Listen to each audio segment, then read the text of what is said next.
Grammarly now uses AI to help you write, not just revise. Type a prompt and generate a persuasive, mistake-free draft in seconds.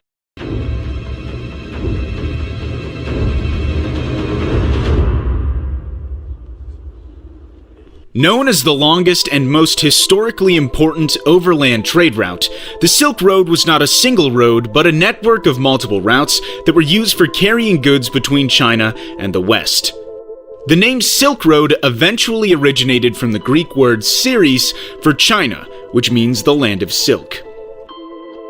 Starting at the old capital cities of Luoyang and Xi'an, the Silk Road routes crossed the Yellow River at Lanzhou, then followed the Gansu Corridor or Hexi Corridor, the area west of the Yellow River, into Xinjiang. At Donghuang, the route split three ways. The northernmost branch crossed north around the Tian Shan Mountains, and the other two crossed north and south of the Taklamakan Desert or Tarim Basin. The Silk Road routes across northern China were believed to have been significant not only to China's history, but to the history of the whole world as well. Formation of the Silk Road. It was dating back to the 5th century BCE when Darius I built the 2,000-mile Persian Royal Road starting from the Tigris River to the Aegean Sea. The regular relay points along the road allowed goods and messages to transport with only 1/10 the amount of time of a single traveler.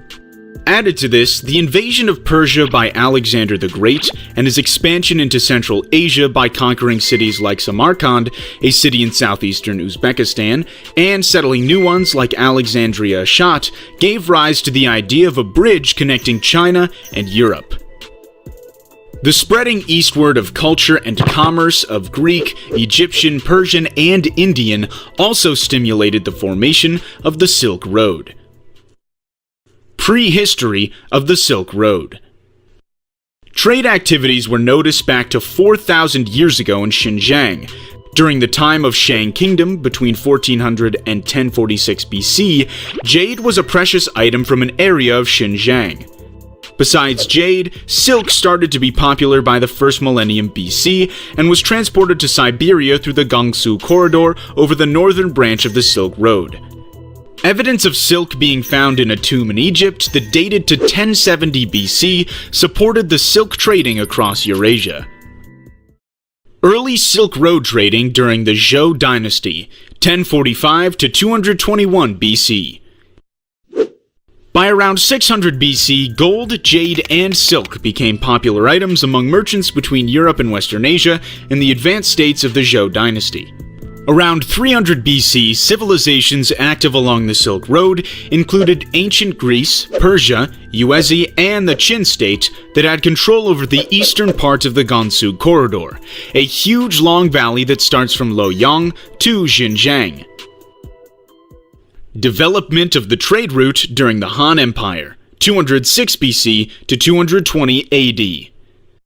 The Han Empire was considered to be one of the most important factors that stimulated the development of the Silk Road.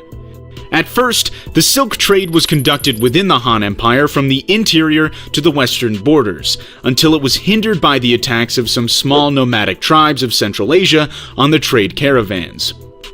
To protect their internal trade routes, in 138 BCE, General Zhang Qian was sent as an envoy to what the Chinese called the Western regions to scout out the territory and to try to form an anti-Xiongnu alliance with the Western people, the Yuezhi.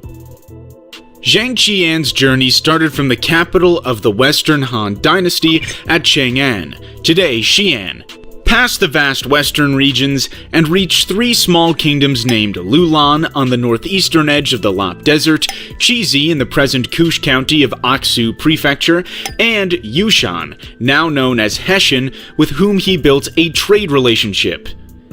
After the trip, he came back to the Han Emperor with stories of civilized societies, flourishing commercial exchange, and a wide diversity of novel products over the western borders. Soon, silk and jade were brought to exchange for horses and cotton by diplomats and tradesmen from China, marking the beginning of the Silk Road trade.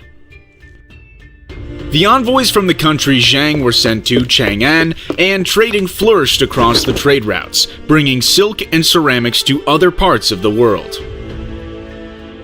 At the end of the Han Empire in 220, the region was split into three warring states, Wei, Shu, and Wu, marking the beginning of the Three Kingdoms period. Around that same time, the increase of barbarian attacks on the Roman Empire further impeded trade with Europe. Western states of the Roman Empire were also subjected to attacks by the Huns, leading to the decline in trade in Central Asia.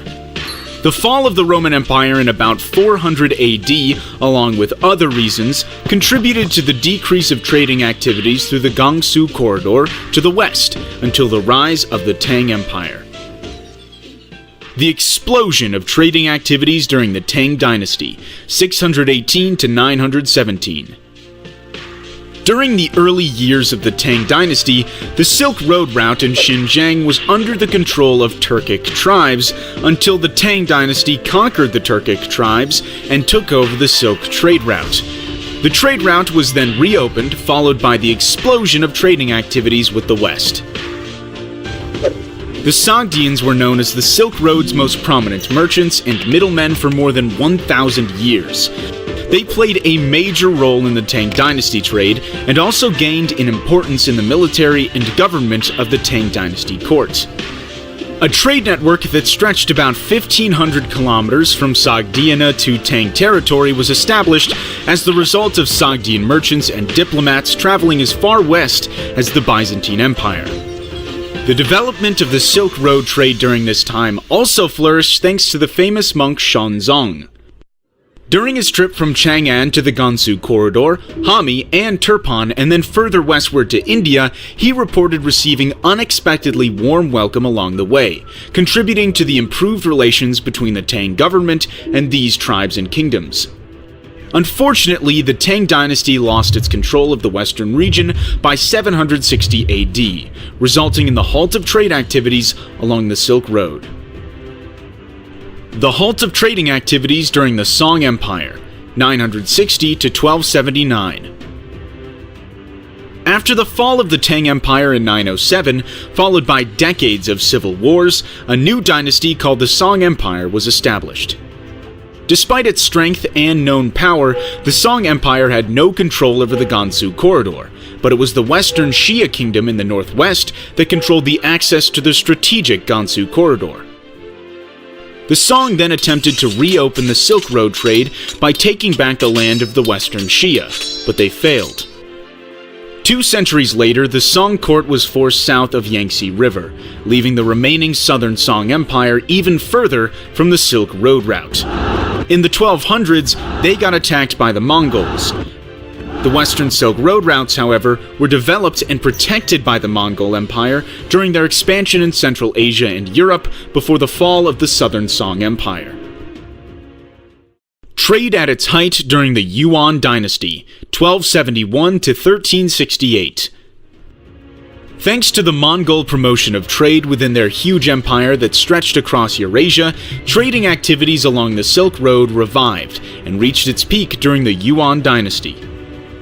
The Silk Road routes also gave adventurers the chance to gain a better understanding of the culture and geography of the Far East.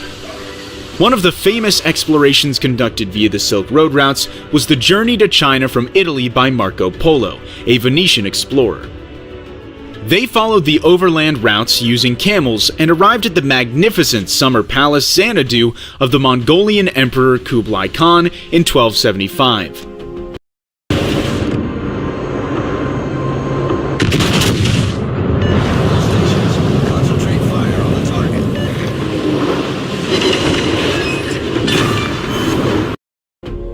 Later, Marco spent 24 years in total working as a tax collector for Kublai Khan's court before coming back to Venice, Italy in 1295 via the Silk Road routes due to the decline of the Mongolian Empire. He then published a book called The Travels of Marco Polo, which was based on his journey across the Silk Road, helping to broaden the knowledge of the West about the culture and trading in Asia. The end of the Silk Road trade. After the fall of the Mongol Empire, Central Asia and the Silk Road routes were taken over by Tamerlane, a Turco-Mongol conqueror who kept the passage open within his realm as far as Tabriz in Persia. However, these overland routes to China were soon closed after Tamerlane's death in 1405 and the revolt of his subject princes. The trade routes in the Middle East were taken over by the Ottoman Turks. Europe and the empires of the Ming and Qing were separated from the West due to the conquest of the Byzantium Empire and the Ottoman control of Western Asia, making overland travel more dangerous. Though trade of silk for furs with the Russians in the north of the original Silk Road continued, by the end of the 14th century, trade and travel along the route had decreased significantly. In the 1400s, the Ming dynasty shifted to isolationist policies, according to which China avoided trading with the rapidly advancing West, ultimately ending the once prosperous and widespread trade. By the 16th century, with the prominence of ocean trade, it was now safer and quicker to transport goods by ship rather than across the long and often dangerous Silk Road, further contributing to the decline in trading along the routes.